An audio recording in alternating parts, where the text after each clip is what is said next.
If the ensemble would start to begin to prepare, we're going to hear from them in just a moment. It is with a great deal of sadness this morning that I do report to you that Pastor Patrick Miles has resigned from his position here at the church. And I know the timing of this might seem sudden to some of you, and it come as a shock. But around 3 weeks ago, Patrick made the decision to go back to school to pursue his doctorate degree at Midwestern Baptist Theological Seminary in Kansas City. And with all the moving parts of those discussions, Patrick and his family decided it was best for them to begin preparing for this transition immediately. And so we respect that. We want to thank Patrick and his family for all that they've contributed to our church over the last 2.5 years, and we wish them nothing but the best. Please be praying for them, be praying for our church as this departure does leave a void, but we're going to get through it together. And if we hear of tangible ways that you can help assist the Miles family in this next season of life, we will be sure to pass that along to you. Okay? One more announcement. Is Dom in here this morning? He's in the background. Okay. Well, we love to make sure that we recognize first-time babies when they're born and brought into the church, but we have a very special announcement that John Dominic Smithson was officially adopted into the family of the Smithsons this last March 5th, and that is huge, huge news. And I'm going to use that announcement to piggyback, give you a little tease that we have some really exciting things in regards to those discussions coming down the pipeline, so you don't want to miss being at church. You don't want to miss these important announcements. I know many of you have walked the long road, and many of you are currently walking the long road of adoption. And we have some ways that we're going to try to support people in those situations coming up, so be sure that you're listening for those announcements in the future. The ensemble is going to sing, and then Pastor Joe is going to bring the morning message. Well, in the first service, I gave a short testimony, and I'm just going to say on this one that Jeremy already said everything that I was going to say anyway. So, but I will tell you this, that I was looking through Facebook quickly one day, and this song came on, and I realized it was actually the story of my life. And so I talked to Linda, and we've decided to do it. So, God, I need you. Every day, every moment, every second, as long as I am breathing, I need you. I cannot face this world alone. Oh God, you're the only reason I have made it this far. I pray that you will never let go of my hand.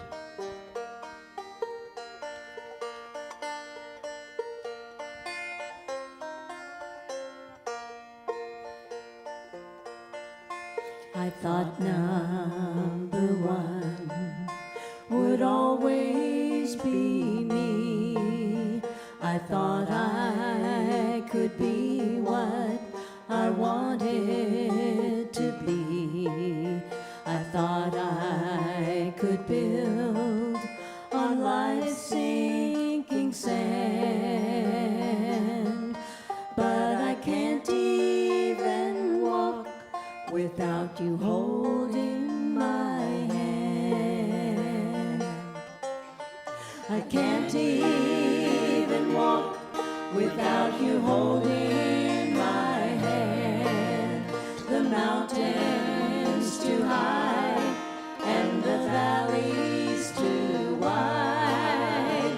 Down on my knees I learned to stand, and I can't even walk without you holding my hand.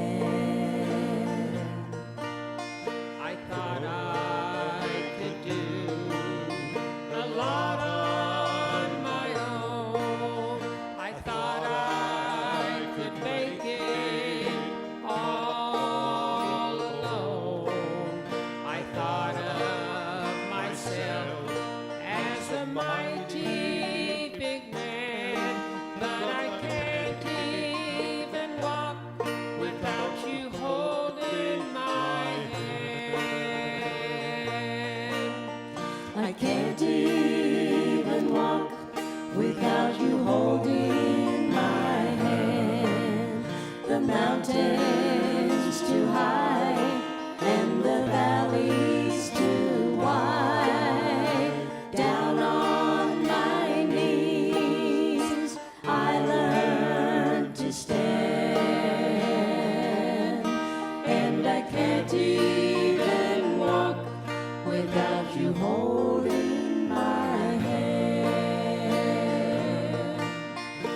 think I'll make Jesus my all and all. When I'm in trouble, on his name I'll call. If I don't trust in him, I'll be less than I am. 'Cause I can't even walk without you holding my hand. I can't even walk without you holding my hand. The mountain's too high and the valley's too wide. Down on my knees I learned to stand, and I can't even walk without you holding my hand. I can't even walk without you holding my hand. The mountain's too high and the valley's too wide. Down on my knees I learned to stand, and I can't even walk without you holding my hand. Down on my knees I learned to pray, and I can't even walk without you leading the way.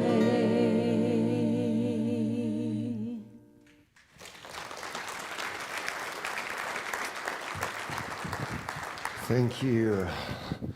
Great song. Thank you for sharing that with us. If you have your Bibles, and I hope that you do, if you would please open them to the Old Testament book of Nehemiah, and we'll be looking at chapter 5 here momentarily. This is part 2 of a series that we've entitled Leading Through Uncertainty. And as we talked last week, in some form, we're all in leadership. Some of us lead others, but even if we don't have a position of leading others, we at least are tasked with leading ourselves, our emotions, our actions, our heart. We are all in leadership. Let's just go ahead and jump into our lesson and actually maybe ease into our lesson. And let me begin with some basic information that many of you would know because you are extremely intelligent, and that's why you're in church today. But even though you know this, you probably have not processed it. You might not have really spent time thinking about it. When it comes to leading, and especially leading through uncertainty, there are 2 levels of leadership. The first level of leadership is what I refer to as positional leadership or positional authority. And this simply comes from holding a position. The position may be an elected position, it may be an appointed position, it may be an assumed position, but positional authority comes from having a position, maybe that of a nurse, a police officer, a teacher, business owner, pastor, a father, mother. These are positions, and there are many, many others that give us a measure of authority. Now, the second level of leadership has nothing to do with position. Instead, it has everything to do with influence. And many times, people with this type of leadership will have no official position of authority. But when they talk, we listen. And in times of uncertainty, we may actually seek them out over people in positional authority because they have something far more important than a title. They have our trust. I've seen this many times in churches where the pastor is not the person with the greatest amount of influence. He may have the position, he may have the title, but he doesn't have the authority, he doesn't have the influence. By the same token, sometimes church board members will have the title and the position, but they're not really the greatest influencers in the church. And I don't believe that to be the case in our church. We're very blessed to have church board members that are respected, but you will find that true on occasion in other churches. So you have two levels of leadership. You have positional leadership that comes from having a position, and then you have influential leadership that comes from having influence or respect. Now today, I will refer to people in this second level of leadership as people that have moral authority. And I realize that's probably not the perfect way to say it, because I'm not just talking about morality. It does include that, but moral authority includes matters of ethics and character. And when there's moral authority, there's an alignment between what people say and what they do. There's an alignment between what they expect of us and what they expect of themselves. There's an alignment between who they claim to be and who we discover them to be. And bottom line, it's walking the talk. And when someone lacks moral authority, isn't it hard to listen to them and have confidence in them? You know, for example, and this may be a bit painful, if you grew up in a home that was dysfunctional, and as I said in the early service, I think every home is dysfunctional to a certain extent. There are different levels of dysfunction, but if you grew up in a home with a parent who struggled with substance abuse, alcohol or drugs or nicotine, but they found out that you as a teenager went partying with your friends and you drank and maybe smoked something or did drugs, when they found out and got you in trouble, wasn't it tough to just sit there and say, but Mom and Dad, why are you getting me in trouble when you do the same thing? I mean, the only difference is I'm a bit younger than you are, but wasn't it hard to just sit there and take that correction? Or perhaps you grew up with a parent that had a foul mouth and you said a bad word that you had heard them say many times. They got you in trouble and said, you're not allowed to say that because you're a kid. Didn't you just kind of want to let them know that that was two-faced? Or if you grew up in a home where you knew that your dad looked at pornography and one day he caught you looking at it and he was mad, wasn't it hard to take his correction? Because even though you might not have understood at that age the concept of moral authority, you did understand the concept of hypocrisy. So as we lead through times of uncertainty, positional authority is important. That's why the Bible, if you read the Bible, it says to pray for our leaders. Pray for our local leaders. Pray for our city council. Pray for our school boards. Pray for leadership in civic organizations. But also we need to pray on a national level. The Bible tells us to honor and pray for those who have positional leadership. But having said that, I believe even more important than positional leadership is the matter of moral leadership. Because that's truly the type of leadership that will change homes, change our church, and ultimately change our community and our country. Now, the Old Testament provides us with a ringside seat to a story of a leader whose moral authority gave him extraordinary influence during a time of national uncertainty. If you grew up in church, no doubt you remember his name, Nehemiah. Now, Nehemiah was a Jewish exile who was living in Persia in the mid-400s BC. But even as a Jew in a foreign country, he had won the confidence of the Persian authorities, had worked his way up to where he was filling the high position of personal attendant to the king of Persia, a king whose name was Artaxerxes I. Now, by the time our account takes place in the book of Nehemiah chapter 5, Israel had been a vassal state for about 250 years, which vassal simply means that Israel had had no independence as a state. In fact, just a bit of history here. The Assyrian kingdom was a dominant empire for about 300 years, from about 900 BC to 600 BC. And this was the particular time in history. If you read in the Old Testament, the Assyrians had become so wicked that God raised up a man named Jonah, called him to go to Nineveh to try to wake up the Assyrians. Well, the Assyrians faded from prominence. They were replaced with the Babylonian Empire, and And then last week, about 130 years before today's lesson, under the leadership of Nabonidus and Belshazzar, for those of you that were here last year, the Babylonian kingdom, remember the handwriting on the wall, came apart at the seams, was taken over by Cyrus the Great and the Persian Empire. And so the Jewish people had basically witnessed the passing of the superpower torch from the Assyrians to the Babylonians, and now the Jewish people were paying taxes to the superpower of the Persian Empire. Now, when Cyrus the Great conquered Babylon, he made some changes in policy. When a new leader comes into office, I don't know if you're aware how many policy changes are made in the first 24 hours.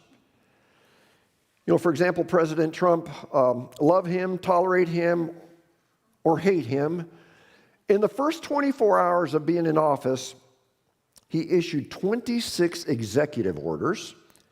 He issued 12 memos that either froze policy or gave an order to review them. He issued 4 proclamations that had to do with things such as flying the flag at full staff during the inauguration. And then he revoked 78 executive actions that President Biden had put in place. Now, this is not unusual. All presidents do the same thing. I read where former President Biden had a flurry of activity in his first few hours as well. He issued 43 executive orders and revoked, I think it was 67 actions from the previous administration. So when a new leader comes into office, many times there will be immediate, drastic changes of policy. And so it was with Cyrus the Great. When he conquered the Babylonian Empire, one of the executive orders that he gave that would change national policy would be to give the Jewish people their freedom. Nebuchadnezzar, 70, 80, 90, 100 years prior, when he had invaded Jerusalem, he brought the people back as captives. But he said, Cyrus the Great said, my executive order now, change of policy, is that I'm going to give the Jewish people a choice. They've got their freedom. They can go back home, or they're welcome to stay here in Persia. Well, for some of the Jewish people, it was a no-brainer. They had longed for the day they could go home to Israel. But others said, you know what? We think we'll stay. I mean, we've been here for a couple of generations. We put down our family roots. Our kids were born here. We got grandkids. And to take everybody and head them back, take them back 500 miles, I don't think so. So they decided to stay put. Nehemiah and his family were one of the many families that decided to stay in Persia. Well, those families that decided to return to Judah, as they began to try to rebuild their homes and their lives, things did not go so well. The infrastructure of Israel was basically gone. They had to start from scratch, and so they struggled economically. They struggled keeping their families safe. The walls around the city of Jerusalem hadn't been rebuilt from the time when Nebuchadnezzar had torn them down 100 years prior. And so Israel's pesky neighbors constantly took advantage of their vulnerability. They would go in as terrorists and raid the Israelites, do everything in their power to keep them afraid and keep them from rebuilding the city and the walls. Now, something that is important to note, Nehemiah, even though he decided to stay in Persia for the time being, his heart was back home in Jerusalem. And so he began to hear the plight of his people back in Judah and the fact that they were suffering and his heart was broken. And he began praying, God, would you give me an opportunity to go back to my homeland and help my people rebuild their nation? Well, in a move that could have meant his death, but after bathing in much prayer, he made a request of his boss. Remember, his boss was King Artaxerxes I. And he said, King, would you consider giving me an extended leave of absence for several years and travel the 500 miles or so back to Jerusalem, help get my people organized to not only rebuild the walls, but to rebuild the economy? Nehemiah's prayers were answered. The king not only granted his request, but in a very surprising display of support, King Artaxerxes financed his trip back. Plus, he gave Nehemiah the official title of governor of Judah. Now, if you grew up in church, and many of you did, you know that Nehemiah is best known for how quickly he was able to organize the people of Jerusalem to rebuild the walls around the city. And this is not the aspect of the story that I want to focus on today, but I've got to give you a couple of details that were fascinating to me regarding the way that Nehemiah was able to organize an efficient workforce that was able to put up the wall around Jerusalem. First of all, the wall that needed to go up was not just a couple of 100 yards long. Do you know the distance in miles of the wall that needed to go up? And I realize different sources may not totally agree on this, but as I researched this, 3 sources actually agreed on this. But they said that the wall that needed to be rebuilt stretched out about 2.5 miles. Now, to give you perspective of that distance, that is about the distance to Sac Osage Electric Co-op east of town. According to maps from this location, from the church, it's about 2.7 miles to Sac Osage, so that's roughly the distance. So imagine building a wall by hand clear to Sac Osage. Now, what makes this project even more impressive is that this wall was not an 8-foot wall. This wall actually ended up being a 40-foot wall, which, again, to give you perspective, I believe the ceiling here is 23, 25 feet, something like that. So just kind of imagine a wall that's about twice as high as this ceiling. But what even made it more impressive is this was not a chain link fence. Do you know how thick the wall was? 8 feet thick. It was built.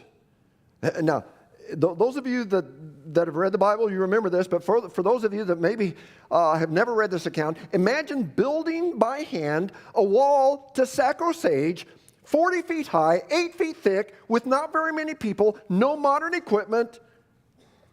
And some of you who have read this, you remember how long this took? 52 days. Again, that's not the focus of our lesson, but very pertinent because that nearly impossible project, managed by Nehemiah, gave him a high level of influence and respect. Well, Nehemiah, after the wall was built, stuck around to continue to help them rebuild the infrastructure of Jerusalem. And during that time, he began to discover something even more insidious, something worse than a broken down wall. He began to discover one of the root causes for the city's economic woes. Here's what he discovered. Before Nehemiah had returned to Jerusalem, wealthy landowners and merchants, and I'll just kind of call them loan sharks, had made high-interest loans to the people who came back to Jerusalem with practically nothing. I mean, some of them did have some land because land was in a family name at that time, so even 100 years later, it was still in the family name, but they didn't have homes or anything like that. They didn't have cash. So he discovered that loan sharks, wealthy business people, were giving high interest rate loans and taking advantage, and what these loan sharks required them to put up as collateral would be their farms, the animals on the farms, and even the wives and the children. And then if they couldn't make the payments, which they couldn't because there wasn't cash flow coming in, they would foreclose on the farms, take the land, they would take their animals, gain control of the land, and then be able to manipulate things because they owned the land, and they could send grain prices sky high. Well, when Nehemiah was able to figure out what was going on, and it took a little while, he was furious. In fact, the Old Testament book of Nehemiah, which is kind of his diary, describes exactly how he responded when he found out what had been going on. Let's look at Nehemiah chapter 5, verse 6. When I heard their outcry, and this would be the outcry from the people who had gotten scammed by the loan sharks. When I heard their outcry and these charges, I was very angry. Now, I've confessed to you that I like to, whenever I read a word like angry, I like to go back to the original language just to see if I can get some more insight into that. And the original word in Hebrew for angry means to glow. It was like he did a slow burn. He was so mad. He was glowing. But he didn't make a snap judgment. Verse 7, I pondered them in my mind, thought about it, and then accused the nobles and the officials, so these would be the leaders in Jerusalem. I told them, you are exacting usury from your own countrymen, and the word usury just means unusually high and unfair interest rates. And I did some research to see if I could find the interest rates that were being charged back in those days, but evidently there was no standard. And so you could pretty much charge whatever you wanted. And I did read that around that time period in history, for loans on silver, they were charging 50% interest. And for loans on grain, for some reason, some were charging 100% interest. It could have been less than that, could have been more, because there was no standard. But whatever it was, the Bible called it usually unfair interest. So it says, Nehemiah, I called together a large meeting, so not just a little committee, but a big meeting with a lot of people there to deal with them, and said, as far as possible, we've bought back our Jewish brothers who were sold to the Gentiles. Now, evidently, some non-Jews had been taking advantage of the Jews and doing the same thing, taking them as slaves for non-payment. And so when Nehemiah arrived in Jerusalem, he actually took some of his personal money and bought them back, bought their freedom back. And so he said, now, we've already dealt with this problem with the Gentiles, but Nehemiah said, now you are selling your brothers only for them to be sold back to us. In other words, you're doing the same thing that these sketchy non-Jews were doing to us. Well, the guilty people, it says, they kept quiet because they could find nothing to say. The guilty loan sharks didn't know what to say, so they kept quiet, which was a smart move. Verse 9, so I continued, what you are doing is not right. Shouldn't you walk in the fear of our God to avoid the reproach of our Gentile enemies? In other words, our neighbors are laughing at us. We're the laughing stock. We're not keeping our own laws. We're undermining our own economy. We're taking advantage of our own people.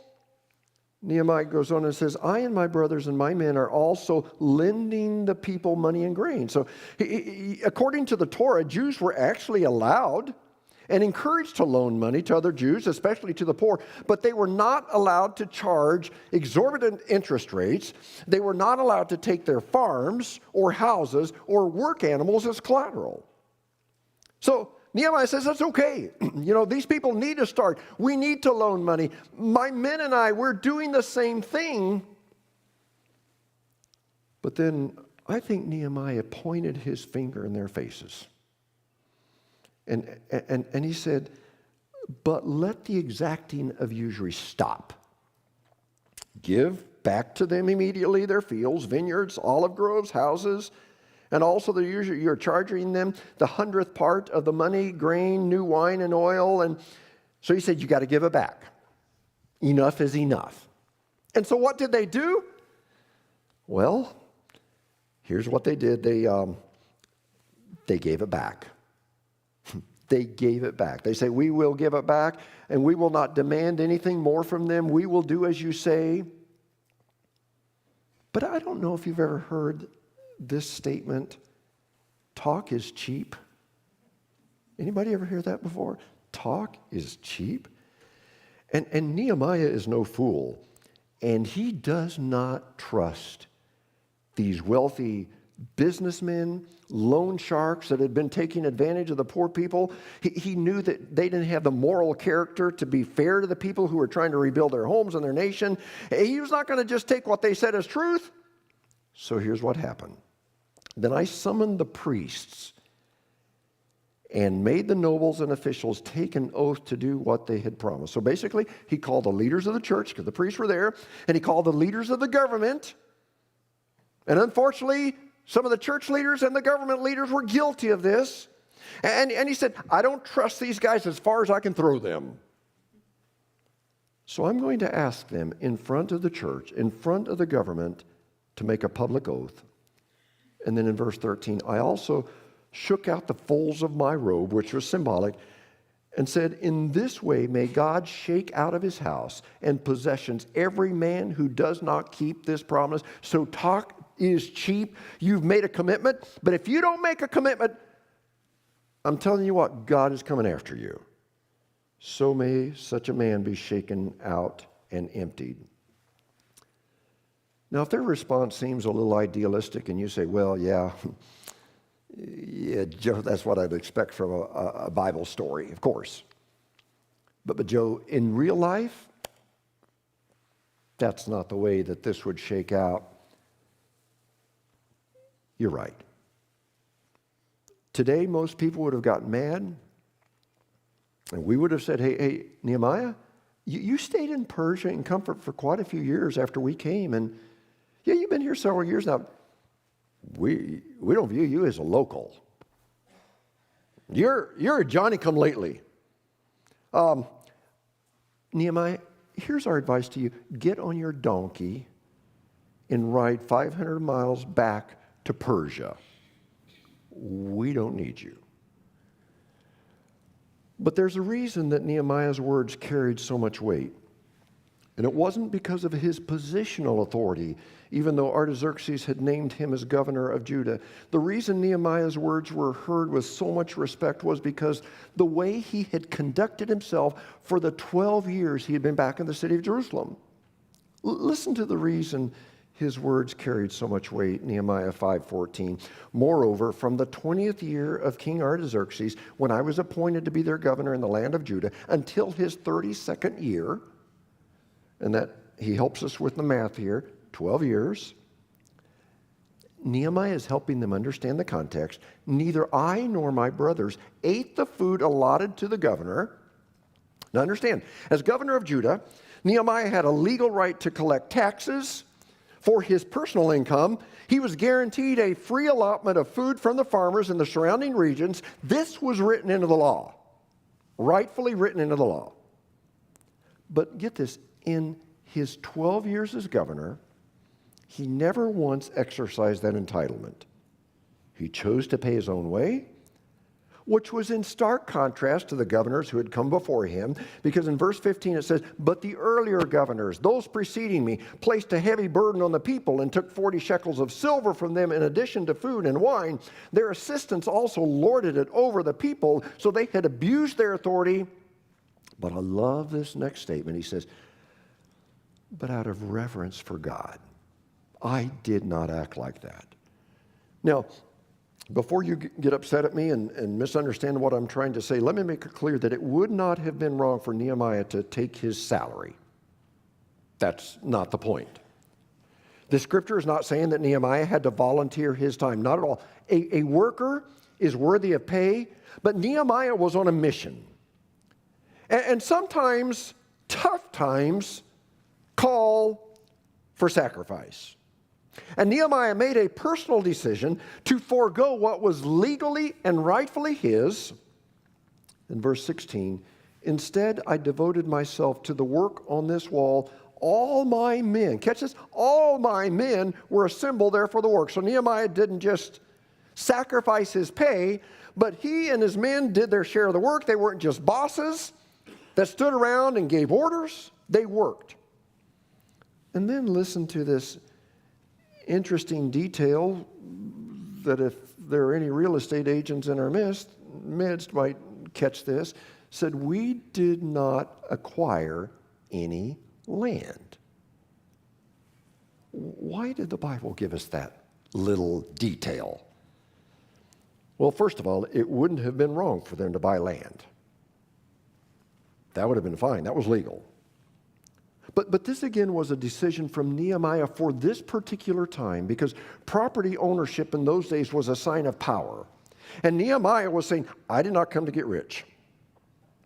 I did not come to buy up land. I came to rebuild the wall. I came to restore the economy. And I'm not going to put myself in a situation, even though I could, and it would be fine. But I'm not going to put myself in a situation where the chatter might be, well, Nehemiah just came here to get rich. So 12 years of walking his talk, 12 years of expecting of himself what he expected of others, 12 years of showing genuine concern for the people, 12 years of refusing to accept any entitlement. This gave him influence, respect, and moral authority. And that made him the kind of leader that was easy for the people to follow, which is really the kind of leader I want to follow. I think it's the kind of leader you want to follow. And this is the kind of leader that we should all become. You know, this whole thing of leading during uncertainty is a tricky thing, because it can take years to acquire moral authority, but it only takes one unguarded moment to lose. We're only one decision, one word, one reaction away from damaging our influence. Now, I realize this, you read this account, and it's interesting, at least it is to me. How can we bring it down to us, where it affects us today? And to bring it into maybe an uncomfortable focus, I want to give us 3 gauges to keep our eyes on that will help protect and guard our influence and moral authority. And again, moral authority is not just referring to morality. It refers to matters of ethics and character. Gauge number 1. Pay close attention to the gauge that shows our internal and external responses to authority. How do you respond to authority? How do I respond to authority? Do we always tend to bash authority figures? I mean, that's become the trend today. We bash the city council. We bash law enforcement. Hey, in El Dorado Springs, it's even become a pretty big deal to bash the trash company. We bash the teachers. We bash the school boards. We bash our bosses at work. We especially seem to take pleasure in bashing the party on the opposite side of the aisle. And understand, authority is not always right. But the way that we respond internally and externally to authority many times is a reflection of our moral character. Because even though authority may be wrong, again, many times they are, we're still commanded to pray for them. So maybe a rule of thumb that you could adopt would be, before I bash any authority figure, take a day and pray. Take a day and pray. Or take a day and pray. A lot of people have lost their moral authority and their influence simply because they haven't responded biblically to authority. We don't have to always agree.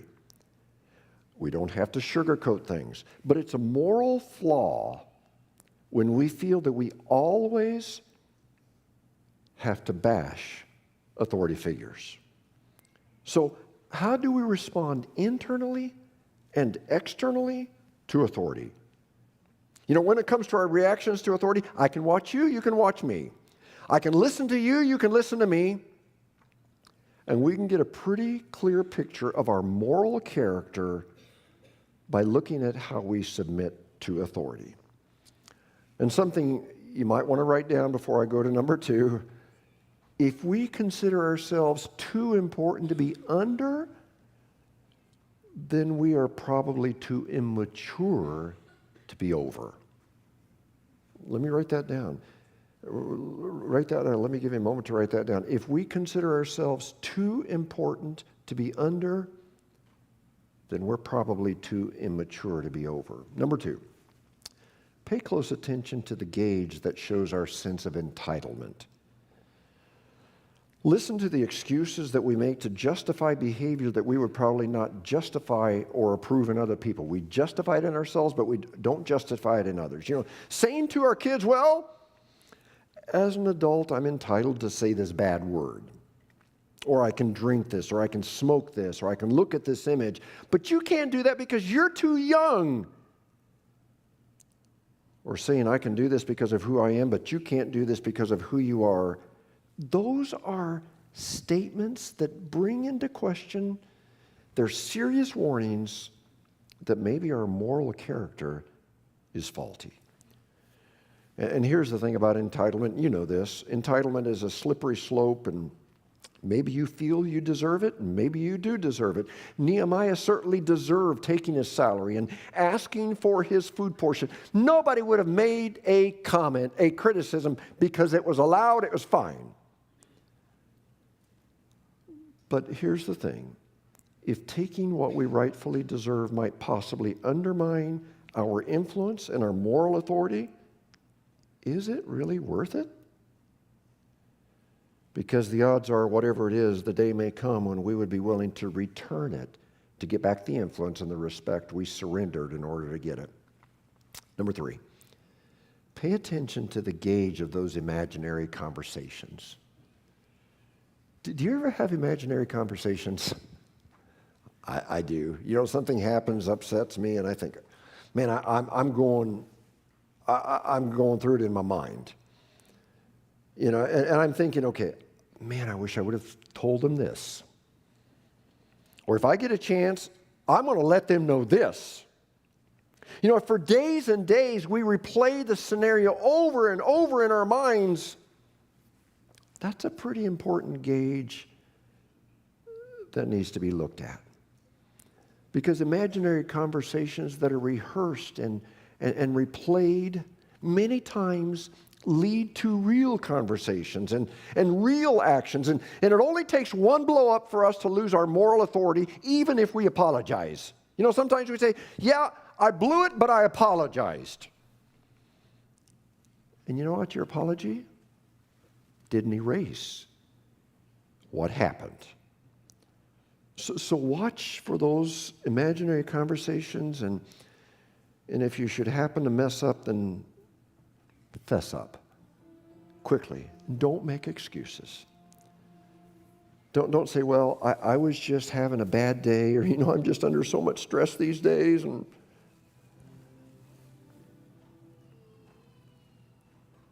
own it. And even though moral character cannot be restored overnight, a genuine apology is the first step, and over time, we can learn to trust people that mess up and fess up. But you know what? I don't know if we can ever learn to trust someone that makes excuses. Now, to be clear, moral authority is not essential for positional leadership. You can be sketchy, you can be immoral, you can be abrasive, you can be dishonest, and still have positional leadership. You can parent without it, you can lead a business without it, but you cannot be a leader worth following without it. And as we talked about last week, and this seems a little bit unfair, but people are usually defined by their final chapter, not necessarily their finest chapter. And people are generally celebrated and remembered for their moral authority, not their positional authority. So as we wrap things up today, I just want to say that I believe God is calling some of you to positional authority. And I love it whenever you run for office in this community, or good people from other churches. I love it. I love it. Because we need more good people in positions of authority. So I believe God is calling some of you to positional authority. But having said that, I believe that God is calling all of us to moral authority. And so I pray that I pray that we will submit to God, and that we would make a commitment to make sure that our ethics, to make sure that our morality, to make sure that our character is that of Nehemiah's. I believe God is calling us to that. And so as we pray and wrap up our time together this morning, I want to just pray for you. I want to pray for me too, but I want to pray for those of you that are in positions of authority. You've been elected, you've been hired, you've been appointed. I want to pray that God would use you, but then I want to pray for every one of you that God would raise up a generation of people that would say, I'm not going to bend. I'm not going to bow. I'm not going to follow the trends. I'm not going to be ugly about it. I'm not going to be a Bible thumper. I'm not going to be holier than thou, self-righteous, but I am, you can count on me. I'm going to do what is right, regardless. Let me pray for you this morning, then we'll go home. Father, I first of all want to pray for those that have positions of authority. And God, there's so many people here that are in areas of authority. There's small business owners. Lord, we have people on the city council. We have people on school boards.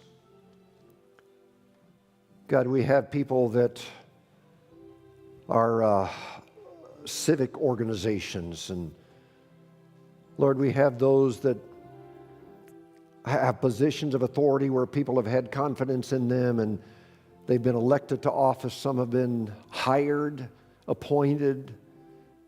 But Lord, I want to just pray that you would help those people that have positions of authority today to be righteous, to be godly, to be people of ethics. But then I believe you're raising up this generation, God, that we would have moral authority. And Lord, this doesn't matter position. This is all of us.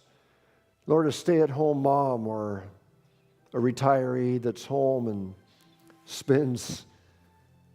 enjoys time in the recliner and playing with grandkids. And God, I want to pray for all of us here today that you would just raise us up to where we would have just that authority, that respect, that trust that comes from doing what is right. Lord, I pray that you would help us to make a difference. Lord, you called us in our homes, and I think sometimes the two-faced attitude comes from our homes where, our kids are smart and they know that mom and dad aren't really doing what they say they're doing. And Father, I pray that you would help us to have moral character in our homes.